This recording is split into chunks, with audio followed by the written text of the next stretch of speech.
Airbnb is in fact such an impactful brand that it has way more market share than Marriott, Hyatt, IHG, than Hilton combined. So if you're looking to run a real estate business and you're not thinking about adding Airbnb as one of the pillars of that real estate business, truly you're leaving a lot of money on the table. This is truly what I'm seeing as one of the most profitable approaches. Welcome back to the InvestHER Podcast. I'm Liz Fairclough. And I am your co-host, Andressa Gidelli. So Andressa, so many investors think that if you have more doors, it leads to more success. But what if there's an alternative way to achieve your goals with less doors? And that's exactly what we're talking about today. We have Dr. Rachel. She is a midterm rental and short-term rental expert. And she's going to be dissecting with us her safer formula where you will be able to get the highest profit in your properties. Stay tuned. Dr. Rachel, I'm sure you heard this question before. How many doors do you own? And the women are listening when they go to meetups and conferences, they hear that as well as if that was equal success. And we want to present a different approach when it comes down to profitability. When was the time that you realized that owning less could also be a high profitability and less stress? Thank you so much for that question, Andressa. And I'm so grateful to be here with you ladies today. As far as the aha moment for me, when I realized, okay, less is actually more, was sitting around masterminds with fellow investors. And they were going row by row, touting the number of doors that they had. Some had 100 doors, some had 1,500 doors. And I'm sitting there in a room. At the moment, I had 4 doors. And when we ran the numbers, we spoke about the numbers because at the end of the day, for me, it's, are these doors meeting my personal needs? Are these doors meeting my family's needs? And we compared apples to oranges and we recognized that my meager doors were outperforming those who had 15 doors, 30 doors, 60 doors. And they touted at the moment and they said, wow, Rachel's fewer doors are doing much better than ours. And I started to see the shift in the room and recognize, okay, I think I have figured something out. But I always suspected it, Liz and Andressa, when I ran the numbers. I am a spreadsheet jockey. I love me a good spreadsheet. Okay. And so prior to investing, I spent 2 years, unfortunately, in analysis paralysis, just analyzing and analyzing and analyzing. And I quickly recognized that there are some key metrics that really made a property profitable. And I hear a lot of people talk about saturation here and there, but it may not necessarily indicate that that's a problem. It may indicate demand depending on the revenue that's coming to a specific market. So all in all, running the numbers, identifying exactly what are the key metrics, those amenities, those things that draw your clientele in, that is how I identified, okay, this is going to be profitable.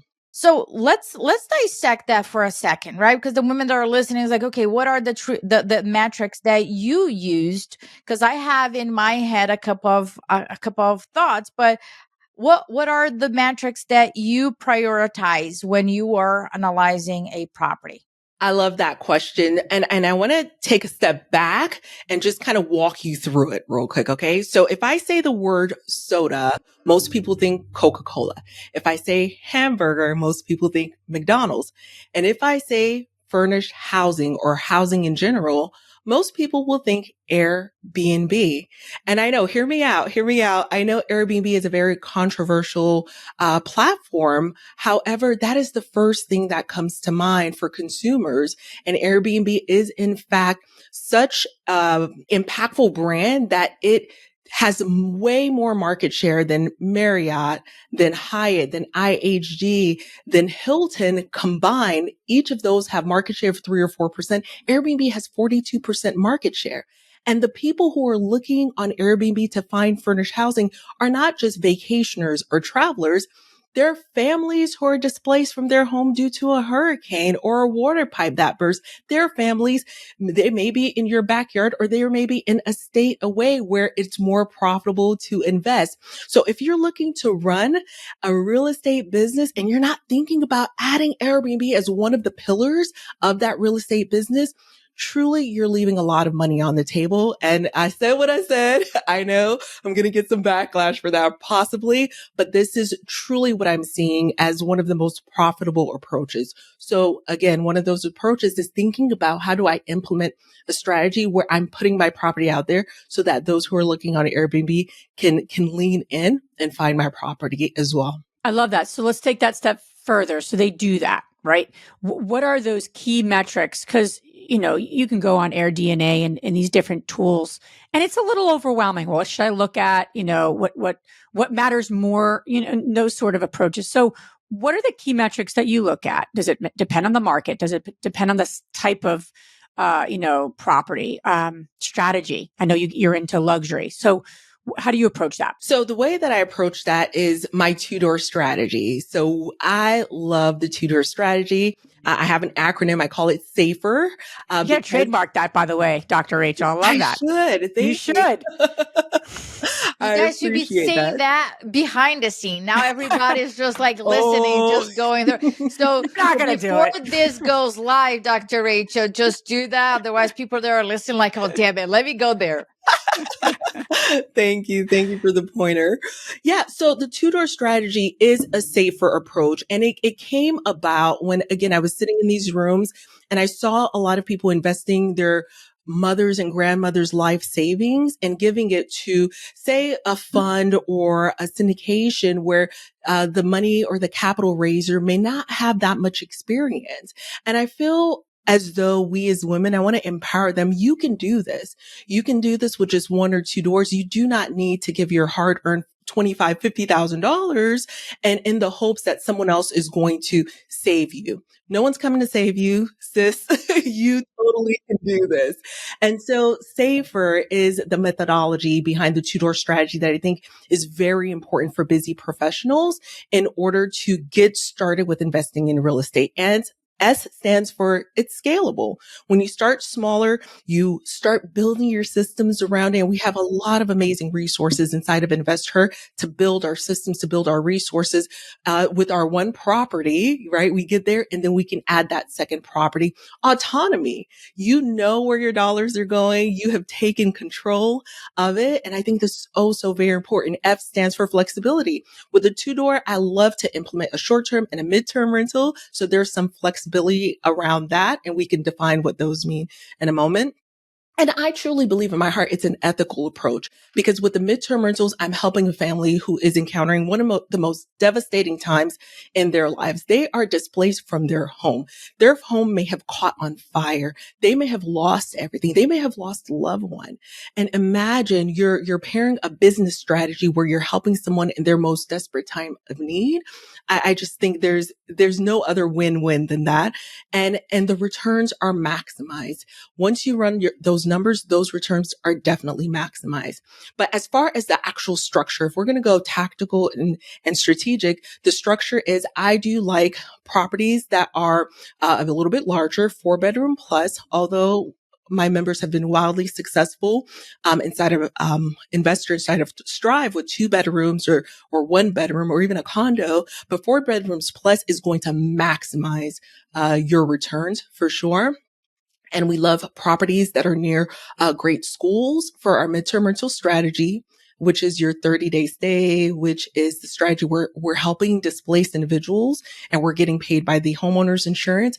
Those properties have higher value and therefore they have a higher opportunity to generate more revenue. So I just want to continue the acronym, right? So yeah. S is for scalability. Yes. And the A? Mm-hmm. What is the A? Again? Autonomy. Yes. So when you say autonomy, are you saying I am evaluating all the risks that I have around and I am strategically putting my egg on this basket for diversification, or is there a different approach? No, for sure. With autonomy, you get to make the decisions Andressa, you're not sitting around waiting for a distribution check per se. And that's okay. It depends on what level you are on your investing journey. But I have a lot of members who come to me who say, hey, I gave $25,000. I'm just waiting for a distribution check, but now they're saying there's a capital call. And I feel the ecosystem is one of my hands are tied. I can't make decisions in this particular situation. And I don't have the autonomy. I don't have the authority to shift things because of the way that particular deal is structured and my relationship in that deal structure. Again, passive investing is definitely a pillar that's very important to look into depending on where you are on your journey. But I'm going to be honest, I have control issues and I want autonomy. I want to take control. I want to know that my money is coming in because of my effort. I'm not waiting around for a check. Got it. So let's go to the F. What the F stands for? Flexibility. And so with short-term and midterm rentals, especially say you have a property, we have properties in some of our markets that are a hybrid, right? Of short and midterm rentals that we could use and leverage for business purposes and once in a while for our own personal use. If I determine, you know what, I'm blocking the calendar, grandma's coming over, family, let's head on out there. I just want to encourage our members to build businesses that serve us. Right? We work so hard. Why not build a business that serve us? And so building a business around, you know what? I want that flexibility where I can use it when I want to, not during peak season. I will say do not use it during peak season, but off season. Now you've built something that you could look forward to as well. Awesome. The E? Ethical approach. With the midterm rental strategy and with leveraging 2 doors, we're not, taking down thousands of doors like some of those larger corporations.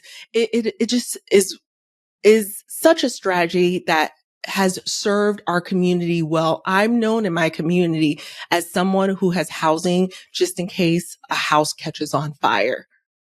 I'm known in my community as the lady who has the houses that could help someone else out. And it's just, there's something about that.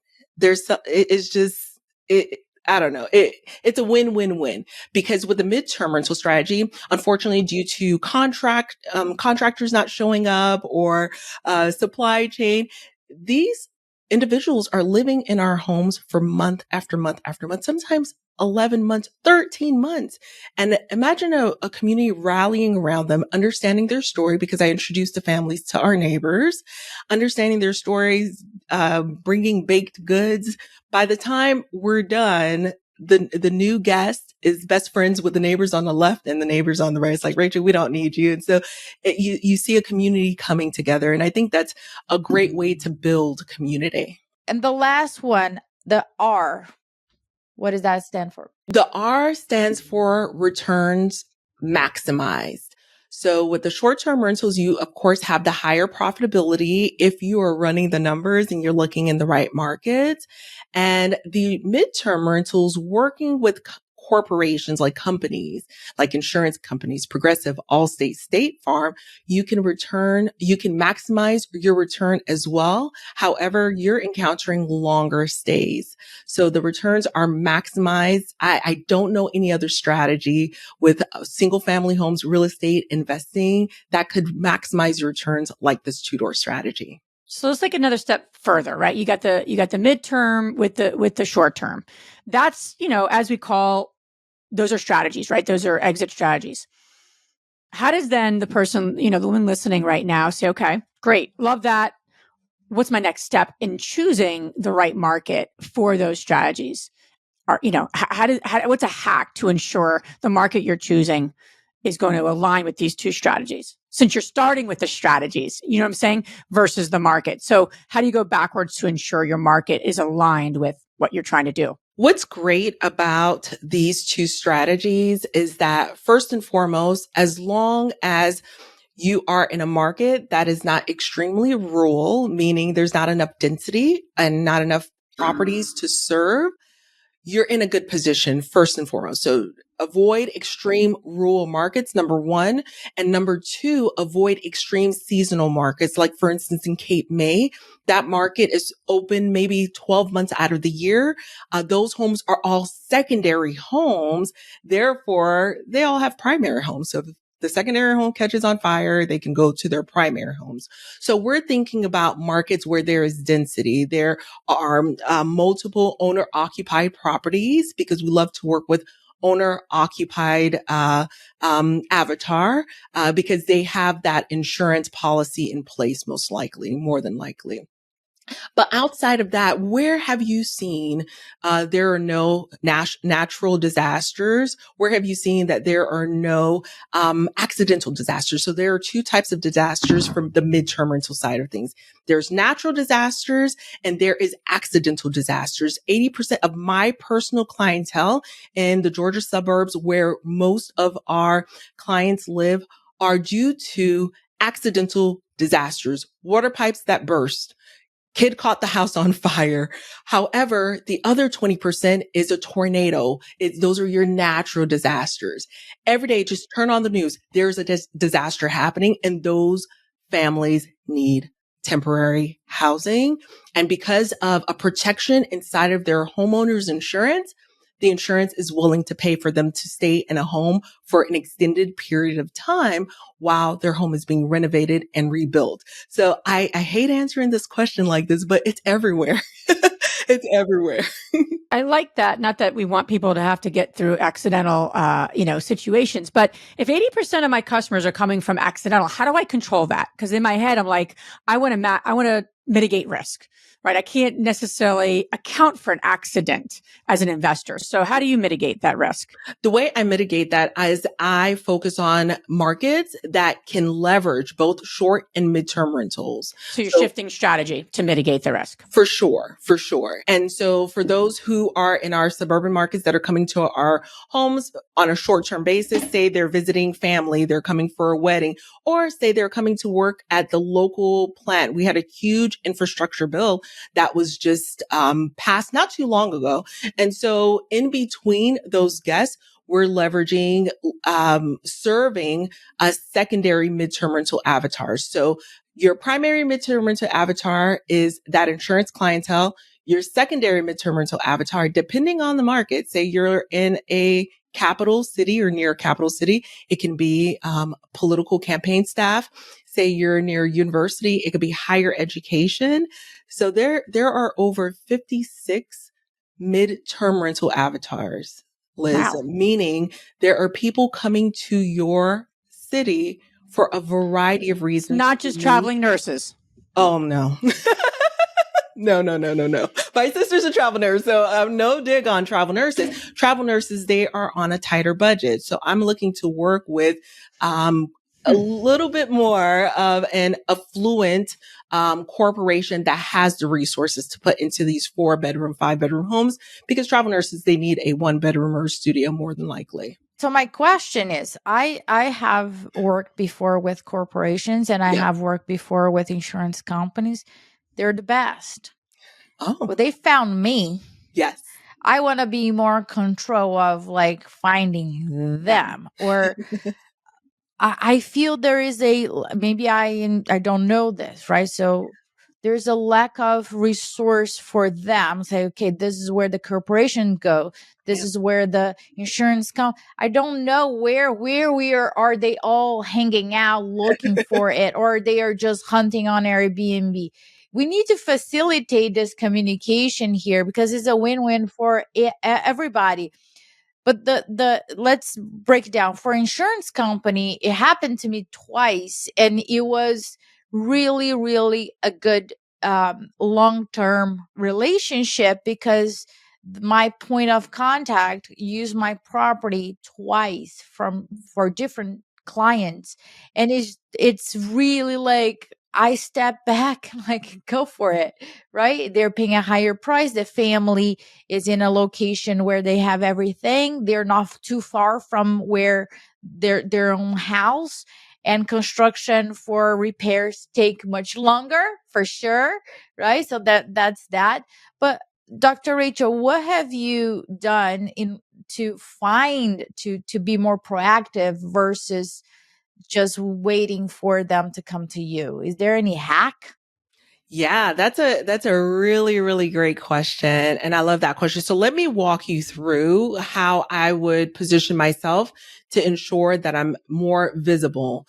Because when disaster strikes, sadly, you have 2 to 3 different entities looking for your property. Number one, the insurance company is looking. Number two, the guest is looking. Let me tell you something about us women, right? We may, our house is destroyed, but we're still picky. We don't want you to just put us anywhere. We're looking for a place. Sending the insurance person all the links. Here are the links. Do your job for you, right? Let me do your job for you. Let me do your job. Yes, that's us. That's us. That's us because some of us have very specific special situations that we just don't know. We have families who are caregivers to special needs children. We have families that are caregivers to the generation before us, right? We're that sandwich generation. We may be taking care of mom and we're taking care of kids. So you don't know my needs. I want to make sure that this place meets my needs. So when we're putting ourselves out there, when we're putting our precious 1 to 2 doors out there, we want to make sure we're speaking to both the insurance company as well as that, provider who is looking for that place. And like it or not, again, I keep going back to Airbnb is the Google of furnished housing, period, point blank, period. And so you want to make sure that your property is listed on Airbnb in a way that speaks to that particular guest avatar. And sometimes it does require creating a separate listing that features those separate things, that has a calendar that is wide open. It burns my biscuits when I send someone a resource in our community, and we're like, oh, I've got an opening for a 3-month midterm rental. And they said, oh, you know what? My calendar's blocked because I have these 2 nights booked in October. It's like, you're not going to be found. You will never be found if you have bookings peppered all over your calendar. So that's step 1. Ooh, that's great. Oof.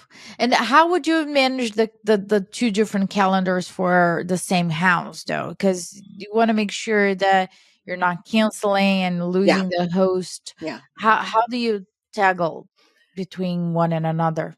Okay, so is this being recorded? Just kidding. So we have to manage it. We're running a business after all. And so what we have done in the past, before we had a very robust strategy in place, and what I've encouraged our members to do in the past who have 2 or 3 nights peppered all over their calendar is let's reach out to those individuals and let's transition them. Let's build a network of other hosts in our market. We have them create a WhatsApp channel, invite all the other hosts. Hey, can you take this family for 2 nights? Can you take this family? And work on coordinating that. Because if you're using a platform like Airbnb and a channel manager, a dynamic pricing tool, you can actually set up your calendar to automatically de-incentivize short-term bookings further out. And every night, like for instance, if I have a guest checking out tonight, the next 4 or 5 days, I can get a few 2-night bookings, but you're not going to see anything on my calendar for 2 nights in September. It de-incentivizes that because there's a far out booking upcharge of like 600%. And only one person has taken me up on that before. But nevertheless, there's a way to just have the calendar do that on your behalf. We use a tool called Price Labs when you go into the customizations. And so you're not going to see anything peppered all over my calendar further out because I want to save those nights for those extra juicy, 30-day, 60-day, 90-day bookings. So we're not going to have those 2 nights taken up further out, but closer to a checkout date, they can get booked and it just continues to follow that calendar booking. Dr. Rachel, what I'm thinking about too is for those listening, right? Because I kind of use myself as the avatar, right? Meaning I'm someone who doesn't own any short-term rentals. Yeah. I don't have any midterm rentals. So I'm thinking, okay, I like this. I always like new things. But you're userless. You're a user. I'm a user? Yeah, you're a client. You're a guest. Right. No, I'm sorry. I'm an investor looking to buy these properties, right? Okay. So that's where I'm going with my question. You will list fur cloth. Yeah. You are also a user of the Yes. Airbnbs. Yes, certainly. But I'm thinking about this strategically, and I'm saying, okay, I get you have a two strategy approach, and if one's not being used, you're using the other. I get that. I get that kind of strategically. How do I though assess like what is the kind of what should be the goal? Meaning, because you have two strategies at play. One is again 80% coming from accidental things that I can't control. How do you assess like how many nights should go to midterm and how many nights should go to short term, or is that not even how you do it?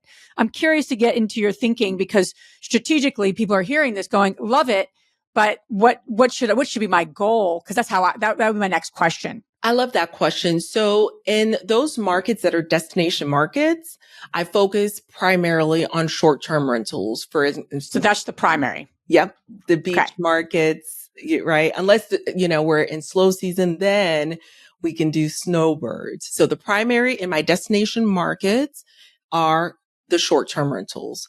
The primary for my suburban markets where there are homes and neighborhoods, just nice homes and nice neighborhoods, it's midterm all the way. And we fill in the gaps with short term. Over the last 12 months, we have 6 midterm rentals in this one particular market, had 9 days of vacancy using the strategy. In the year or the month? 9 days across 12 months. Oh, God. Whole year. Wow. Yeah. Because as Andressa shared, if the insurance reaches out to you, you get 2 bookings, you're set. You're done. Yeah. You're done. Yeah. I wish there was this like, okay, this is where all the insurance companies are and those are the highest. Yeah.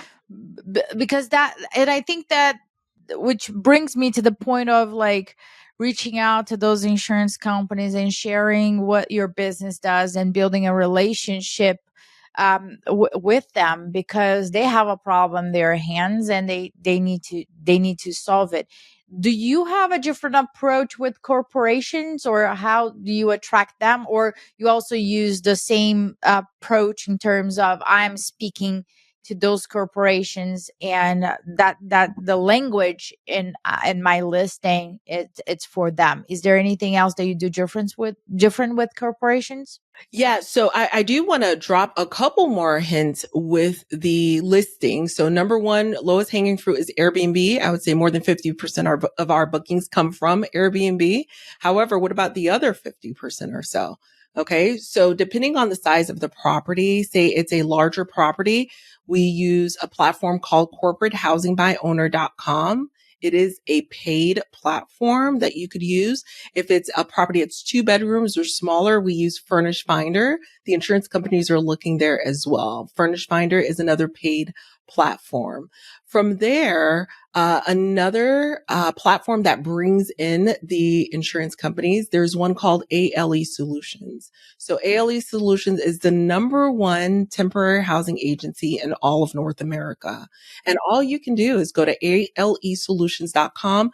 There's a link that says register property. You put your property information in there. It's not like Airbnb or VRBO where you could see your listing. No, it looks like it just disappears into nowhere, but it's there. And they do reach out to us from that perspective. And to be honest, we go ahead and re-up it every single month. If we don't get a hit, we'll just list it there again.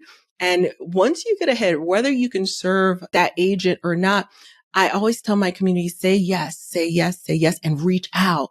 InvestHER is a huge community of women with properties. Reach out and say, hey, I've got this hot lead. Come and get this, because you want to be that person. That is the yes person. Yes, I can help solve this problem. Oh, this particular property, it's taken, but I've got a friend who has, and then you spread the love that way. And they know, hey, last time I reached out to Liz, she said yes, and she was able to hook me up. I'm going to reach out again. If you're like hemming and hawing and no, I'm not sure, I'm not exactly confident this is going to, it kills the deal. Say yes and run into the community, and we will figure it out together. Right. And so that has saved so many deals, and that continues to bring those leads in. Always say yes and figure out the rest. And from there, we list through other platforms too. So ALE Solutions, number one, and there are some secondary ones that are national, and there are some that are local as well. So there are local temporary housing agency who, for whatever reason, cannot do not have the supply for the insurance, letting them know, that you're here, listing with them, sending them a quick email, especially if you have a vacancy coming up. Whenever we have a vacancy coming up, we activate our email marketing and say, hey, coming soon, we have this property that's going to be available. And it brings me back to, having a business that serves me. I don't cold call. I don't do any of that extra, because I'm looking for not just a return on investment. I'm looking for a return on my energy, a return on my enjoyment. We're building this business differently. I think the grind culture was like so 1990 or 2000. We're just over that. And that continues to bring business in. I love that. Immediately went to, is she generation? Which generation is she? Because it's like, I'm like, oh, it's Generation X. I feel like is the grinders. But I love that, Dr. Rachel. I love that you're saying that, because it is about creating a solution for the community that you're focused on, and then really going in on that solution. So you are getting the leads sent to you. You're not going out and getting the leads. And I think that's such a shift in mindset and approach, but it's actually the one that really needs to be employed if somebody really wants to grow 2 doors, 4 doors, what have you, and be that known entity in that community. So I wrote so many notes down that I always learn something from you, Dr. Rachel. And we feel so fortunate that you're one of our pod mentors in our Strive mentorship program. So the women in our community have, connection to you, access to you. They're in a pod with you where you're not just teaching these things in a vacuum. What I love about what you stand for, and what I love about our pod mentors in particular, is that they're doing the strategy at which they're teaching about and holding that woman accountable to say, okay, go list your property. Did you do these things, and really coming together as a community. So thank you for all you do for our Strive mentees. They're so lucky, and we're so lucky to have you, and the women that are joining our tribe at doing deals 5 or 10 or more, and growing in the right way, right? In a way that works for their lifestyle, like we're talking about. So thank you so much. Where can everyone listening learn more about you and connect with you? Yeah, I'm on all of the social media platforms, particularly Instagram. My brand is Short Term Gems. So that's at short.term.gems, GEMS. You can find me there. Awesome. All this information you guys can find on our show notes, and all the links that Dr. Rachel mentioned in here. Listen, don't get desperate. It will be all on our show notes. And for those of you interested in Strive, we're also going to put the link there for you to apply if you have 5 deals or more, or you're running a successful business and you did not get enough from Dr. Rachel during this episode, and you want more, you want a roadmap, you want to hold hands step by step, please take a look, apply today, and our team will reach out to you. Thank you so much for listening. Dr. Rachel, pleasure always having you on our show. Thank you. Thank you. Thank you for the community that you have built, and for all the work that you put into getting this information out. It's just so powerful and impactful. Thank you. Thank you.